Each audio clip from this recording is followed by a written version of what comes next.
Para conversar sobre el sector de la vivienda vacacional, hoy hemos invitado a Juan José Bande Porto, más conocido como Juanjo Bande, quien es arquitecto, es anfitrión, es consultor de inversión y es también el referente de habla hispana en el sector del alquiler de corta estancia.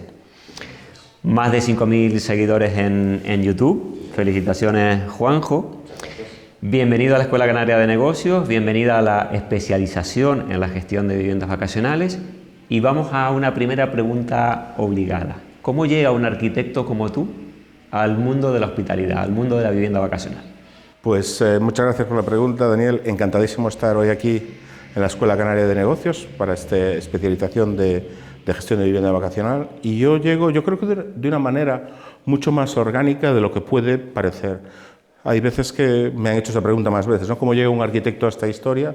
Y yo le digo, pues como tantos otros, porque empiezas a rascar. Y hay un montón de arquitectos también en este tema del alquiler de corto plazo o de la vivienda vacacional. Al fin y al cabo, son los profesionales que trabajamos en el ámbito de la inmobiliaria, en el ámbito de la construcción, en el ámbito de la propiedad. Entonces, el hecho de que tengamos relación con los arquitectos, estemos relacionados con la propiedad, con las viviendas, con las casas, es lógico y normal. Las casas pueden venderse, pueden alquilarse por largo plazo o pueden alquilarse por corto plazo. Por tanto, lógicamente, es lógico que acabemos en este mundo. Pero yo, personalmente, llegué a este mundo porque, por razones personales, acabé siendo anfitrión de alquiler en Airbnb y empecé a investigar un poquito más el mundo, sobre todo llegando al momento de afrontar nuevas inversiones, ¿no? Decir, oye, esto tiene interés, no tiene interés, vamos a invertir más en esta ciudad o no. Llegó el momento que me puse a investigar a fondo, ¿no? Porque una vez que decides meter dinero en algo, pues merece la pena echarle unas tardes, ¿no?, a analizar los números. Y ahí fue donde empecé a meterme a analizarlo, ya por el año 15, 16. Aquella primera inversión decidimos no hacerla en su momento, cosa que me alegro muchísimo, ir por otros lados y por hacer por otras inversiones. Y ahí fue donde me empecé a dar cuenta que eso tenía más recorrido. Había más gente con las mismas necesidades que nosotros, de analizar este mercado, hasta qué punto funcionaba, no funcionaba, tenía futuro, no tenía futuro, merece la pena esto, merece la pena aquello. Y ahí fue donde pues empezó esa necesidad de comunicar en el sector, ponerme en contacto con ello y abrir un poquito esa puerta que ha sido el canal de YouTube, que ha sido para mí una experiencia fantástica porque me ha permitido estar en contacto con muchísima gente y aprender un montón. Pero empiezas como anfitrión, entiendo, ¿verdad? Sí, mis primeros pasos incluso son como usuario, ¿no? Es decir, yo soy usuario de vivienda vacacional desde que, bueno, no sé, pues desde el año 2003, que empezamos a irnos de vacaciones con amigos. Oye, vámonos a una vivienda vacacional, que así estamos todos juntos, nos contamos nuestras cosas y así fue como empecé a disfrutarla y pasé de ser primero usuario, como viajero, como inquilino, a después ser anfitrión o persona que alquila sus propiedades en vivienda vacacional. ¿Cómo llegas a ese rol de comunicador? ¿Cómo llegas a ser el referente en el sector de habla hispana del sector del alquiler de corto plazo? Es decir, ¿qué te lleva a crear ese canal de YouTube, de comunicar? Pues muchas cosas. Bueno, la primera, porque me gusta mucho YouTube y me siento muy a gusto y lo disfruto. Esa es la primera, ¿verdad? Tengo que ser sincero en ese sentido. La segunda, porque veía que había muchísimo contenido de divulgación orientado al pequeño propietario en habla inglesa y muy poquito en habla hispana. Y el contenido que había muchas veces era más que de divulgación, era de publicidad de productos o servicios y había muy poquito de reflexión y análisis de lo que era este sector. Y me parece que una de las características que tiene este sector es que los agentes que intervenimos en él somos agentes de otro tamaño con respecto a la industria del turismo convencional. El inversor medio o el propietario medio es un pequeño propietario, un mediano propietario. Entonces es una cosa como mucho más popular y hace falta una forma de comunicarse mucho más adaptada a un sector que funciona con miles o cientos de miles de pequeños propietarios que a lo mejor no pasa tanto en la industria turística tradicional. Y una manera muy adecuada de llegarle a esa gran cantidad de gente, a mí me parece que son las redes sociales, una red social como YouTube. Y me parece que es mucho más bidireccional de lo que a primera vista puede parecer, pues yo tengo muchísimo feedback de la gente que sigue mi canal y me parece una oportunidad de conocer todo lo que pasa en el sector, estar en contacto con mucha gente. Y lo que ocurre es eso, que a mí siempre me ha gustado afrontarlo desde esa perspectiva de divulgación, ¿no? De entender qué es este fenómeno y sobre todo qué supone no solo a efectos individuales para cada uno de los que estamos en este sector, porque en tu vida influye de una manera, en mi vida influye de otra manera, pero cómo está influyendo en la sociedad en su conjunto, ¿no? Es un poco como a veces decimos, oye, ¿qué pasa con los teléfonos móviles? ¿Cómo estamos cambiando? Pues un poco decir eso mismo. ¿Cómo estamos cambiando como sociedad con este fenómeno? ¿Cómo estamos digiriendo esta nueva forma de utilizar las viviendas como sociedad? ¿Cómo nos está cambiando? A mí eso me interesa muchísimo y tengo muchísimas ganas de aprender más sobre eso, y es esas ganas de aprender lo que me lleva a estar hablando con todo el mundo, oye, y encima contarlo por YouTube, que me lo paso muy bien. Tú comentabas que en ese momento, y lo sigue siendo, había muchos canales de comunicación, pero de habla inglesa, ¿no? ¿Notas que hay una necesidad cultural de transmitir el mensaje del sector de una manera distinta, diferente? Yo creo que la sensibilidad del mundo de habla inglesa y la sensibilidad del mundo de habla española no es igual. Tampoco es que sea tan diametralmente opuesta, pero sí que son distintas las maneras de comunicar. Yo creo que, por ejemplo, el mercado anglosajón, mucho más norteamericano, son mucho más transaccionales, mucho más rápidos. Y yo creo que en el sector de habla hispana somos un poquito más conversacionales, ¿no? Nos apetece un poco más darle un poquito más de vueltas a las cosas, que nos acaben de convencer 100%. Yo creo que tenemos un estilo diferente de comunicación, incluso por países, ¿no? A lo mejor no es lo mismo el estilo de comunicación de México que el de España o que el de Argentina. Eso yo creo que hay que entenderlo. Pero también es un fenómeno global que toca a todo el mundo, y en este sentido la comunicación que toca a diferentes comunidades yo creo que también es importante tenerla en cuenta, y yo creo que tengamos referencias de este sector de habla española es bueno. También en otra de tus facetas como consultor de inversiones, ¿qué crees o cuáles son las pautas que tomas en cuenta cuando alguien viene y te dice, oye, Juanjo, es que estoy pensando en esta inversión, ¿qué puedes recomendar o qué nos puedes dar al respecto? La pista más importante, que lo que yo siempre comento y pongo encima de la mesa, es empezar a reflexionar sobre el mercado de la gestión. Y es importante hablar de esto hoy aquí, cuando estamos hablando de un curso de especialización en gestión de vivienda vacacional, porque somos muy conscientes de la existencia del mercado de la vivienda vacacional, pero lo que a lo mejor no somos tan conscientes es de la existencia del mercado de la gestión de vivienda vacacional. La gestión de vivienda vacacional, como cualquier otro producto o servicio, también tiene su propio mercado y su ley de la oferta y la demanda y su propia dinámica interna. Cualquier inversor que llegue a este sector, lo primero que tiene que entender es que existe ese mercado de gestión de vivienda vacacional, que no es lo mismo invertir en una ciudad donde hay muy buenos gestores de muy buena calidad, en este sentido es fantástica esta iniciativa porque va en esa línea, o invertir en una ciudad que, teniendo los mismos números económicos, pues resulta que no tiene un mercado bueno de gestores. Pues en esa situación o te conviertes tú mismo en gestor o estás apañado. Entonces, entender eso, entender que estamos hablando realmente de tres mercados que se juntan, un mercado que es el del inmobiliario convencional, donde adquieres el activo base, otro mercado que es el del turista que te va a alquilar la casa, eso todo lo tenemos claro, pero también hay un tercer mercado, el mercado de la gestión de vivienda vacacional. Hay sitios donde funciona muy bien y hay sitios donde funciona muy mal, y entender esas tres diferencias yo creo que es la clave que cualquier persona que llegue a este sector para invertir tiene que entender que por ahí tiene que ir. También entendemos que el sector está conformado por muchos actores de diversa índole, es un sector muy atomizado, con muchísimos proveedores y demás. En eso tú ayudas realmente al inversor a entender, ¿no?, el funcionamiento. Claro, yo creo que es importante que, evidentemente, un inversor no va a operar el producto, no va a hacer la operación diaria, porque para eso va a contar probablemente con un gestor de vivienda vacacional que va a darle ese servicio. Pero es importante que ese propietario tenga un entendimiento a escala, digamos así, de punto gordo, de cómo funcionan un poquito las cosas, porque también eso forma parte de entender el trabajo que el gestor está haciendo para él. Muchas veces, una pregunta que ocurre a veces es, oye, pero si una plataforma me está cobrando por la comercialización, ¿por qué también me tiene que cobrar el gestor por sus servicios?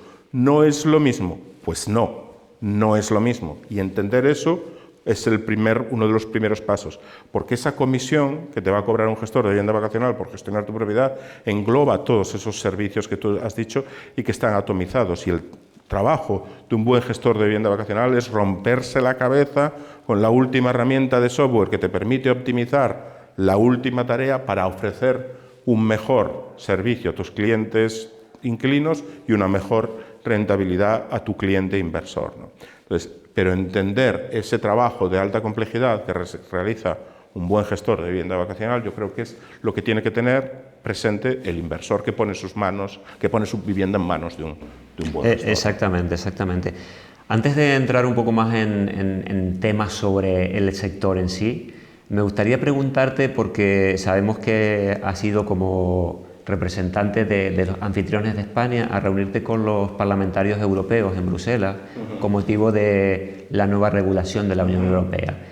¿Qué te traes de esa reunión? ¿Qué puedes contarnos? Ha sido una reunión muy interesante. Hace pocos meses, de mano de la European Holiday Home Association, o sea, de la Asociación Europea de Alquiler Vacacional, tuve la oportunidad de participar en la parte de consultas públicas de la redacción de la nueva normativa sobre registro de alquiler de corto plazo, Short Term Rental, en Europa, y fue una experiencia súper interesante, porque de las reuniones que mantuvimos con diferentes representantes del Parlamento Europeo y europarlamentarios, yo extraería las siguientes conclusiones. Primera, que el sector es un sector maduro o que en proceso de maduración suficiente para que sea tomado en serio. Esta narrativa tóxica que conocemos en torno al sector creo que ya no cuela. Ya no cuela, y por parte de los responsables públicos existe la necesidad de entender de verdad el sector. El sector tiene muchas cosas positivas, algunas cosas negativas, y hay que trabajar entre todos para minimizar las negativas. Pero las narrativas tóxicas que en general se han difundido en torno al sector, yo creo que ya han alcanzado, ya no cuelan más, y hay una voluntad por parte de las autoridades públicas de entender lo que significa todo esto. Estamos hablando de un sector que mueve muchísimas casas en Europa, muchísimas vacaciones de personas, muchísimas personas disfrutando de sus vacaciones, dando valor a sus comunidades y abriendo sus pueblos y ciudades a la visita de otras personas de Europa y del mundo. Creo que hay esa sensación en los responsables públicos de que eso es un fenómeno importante. Es un fenómeno importante y valioso, no solo para los miembros de ese sector, sino para la sociedad en su conjunto, porque está permitiendo abrir el turismo de manera sostenible muchas zonas que antes no lo estaban, especialmente zonas que no eran tan de primera línea en la comercialización turística anterior. ¿Has encontrado que los parlamentarios ya tenían esta información, conocían de esto, son conscientes de la importancia que tiene, del impacto que tienen las economías locales este tipo de alojamientos, este tipo de experiencias? Sí, a mí me sorprendió, pero bueno, una de las europarlamentarias con las que nos reunimos, Rosiane Cutajar, es de Malta, concretamente de Gozo. Gozo es la isla pequeña del archipiélago, que es una isla que probablemente no sea tan conocida a efectos turísticos, aunque bueno, evidentemente Malta es un destino importantísimo. Pero Rosiane Cutajar tenía un conocimiento muy detallado de lo que puede aportar el fenómeno del alquiler vacacional a zonas a lo mejor no tan en primera línea de la comercialización turística, como puede ser simplemente la isla de Gozo, de donde ella es original, ¿no? Y yo creo que esta sensación existe mucho en los responsables públicos de la tramitación de este registro europeo, sobre todo por el abrir al turismo zonas que no eran tan presentes en general. Y esto se lleva acompañado un poco de la preocupación por controlar todas aquellas externalidades negativas que a lo mejor el sector pueda tener, y también que yo creo que es una preocupación que está generalizada entre los miembros más responsables del sector, ¿no? Hay una sensación, o al menos una percepción generalizada, de que debemos todos esperar a la normativa europea para luego trabajar en eso, o también creyendo que la normativa europea va a venir a solucionar todos los problemas que tenemos en los entornos locales. ¿Crees que esto es así, o qué herramientas realmente nos está dando la normativa europea? Yo creo que la normativa europea nos va a dar herramientas muy interesantes, pero no creo que sea una varita mágica para resolver todos los problemas ni del sector ni de la sociedad. Lo primero que tenemos que tener en cuenta es que la normativa europea es una normativa de registro de alquileres de corto plazo. Alquileres de corto plazo son todos aquellos alquileres de menos de 90 días. Esto tenemos que encuadrarlo en una visión más global del sector, que se sale un poquito del sector puramente turístico, ¿no? Como un sector que es un poquito un híbrido entre el turístico y el residencial. La normativa europea va a ofrecer un marco que permita recoger y analizar, que no es poco, información sobre este sector de forma armonizada para toda la Unión Europea. Eso es un gran paso para mejorar el sector. Se dice que todo aquello que se mide mejora, ¿no? Entonces, eso es el primer paso. Ahí tenemos un primer efecto positivo, y es que las autoridades locales puedan regular con conocimiento real de lo que está pasando. Porque en el sector existe una voluntad muy grande de cumplir la ley, es la sensación que tengo. Yo creo que ese registro de todos los anfitriones, de todos los alquileres, va a permitir que las autoridades locales y regionales trabajen con información de calidad. Y a partir de esa información de calidad podrán venir normas locales, regionales, que permitan mejorar el sector. Pero lo que sí que tenemos que tener en cuenta es que la normativa europea no anula las competencias de las administraciones locales en materia de urbanismo, ni anula las competencias de las administraciones autonómicas, provinciales o insulares en temas de turismo o en urbanismo también en el caso que las haya.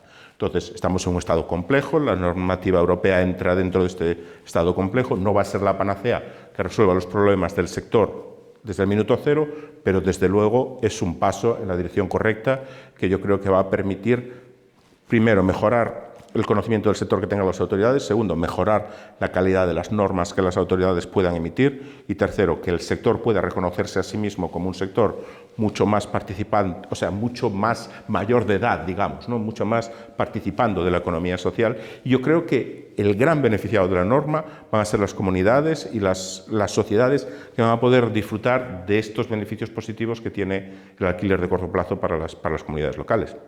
Cuando hablamos de sector, ¿qué entiendes tú por sector? ¿Qué es para ti el sector? Que muchas veces lo simplificamos diciendo el sector de la vivienda vacacional, pero ¿es el sector algo más que la vivienda vacacional? Yo creo que el sector es un poquito más que la vivienda vacacional. Claro, cada persona en nuestra cabeza vamos a tener una idea un poquito diferente, ¿no? Pero a mí me gusta entender este sector, me gusta la definición de la Unión Europea al hablar del alquiler de corto plazo, porque aquí tenemos todos los ingredientes que yo creo que lo definen. Entonces, si estamos alquilando inmuebles por un plazo corto, no con finalidad residencial, yo le añadiría la parte de digital. Alquiler de corto plazo digital, alquiler inmobiliario digital, porque lo que estamos haciendo es alquilar inmuebles de forma digital con transaccionalidad online. Bien, esto tiene al final muchos componentes, uno de ellos súper importante es el mundo del turismo, pero también tiene una pata en el mundo un poco menos turístico, pues tenemos que hablar de desplazamientos por trabajo, de gente que trabaja en remoto y está ciertas temporadas en un sitio y en otra, hablamos de compartir piso, home sharing, hablamos de co-living, hablamos de cualquier tipo de desplazamiento que requiera el uso por un periodo determinado de una vivienda sin que sea para fijar tu vivienda permanente. Eso es la manera en la que yo entiendo el sector. Y en ese es el sentido que me gusta incidir, que si tenemos un sector de alquiler de viviendas de modo digital que funciona bien, eso es un sector que va a permitir que nuestros pueblos, ciudades, nuestros lugares sean más abiertos, porque las personas van a poder alquilar una vivienda para 15 días, para un mes, para 3 meses, con 3 clics y de esa manera integrarse en la vida de la sociedad y no tener que hacer como hacíamos anteriormente, donde las infraestructuras turísticas se integraban de modo agresivo. Simplemente cogemos el mismo patrimonio que ya tenemos, lo habilitamos para que sea utilizado de modo digital por personas que por circunstancias personales necesitan vivir una temporada en otro sitio o simplemente lo desean, y así le damos más vida a nuestras comunidades locales, ¿no?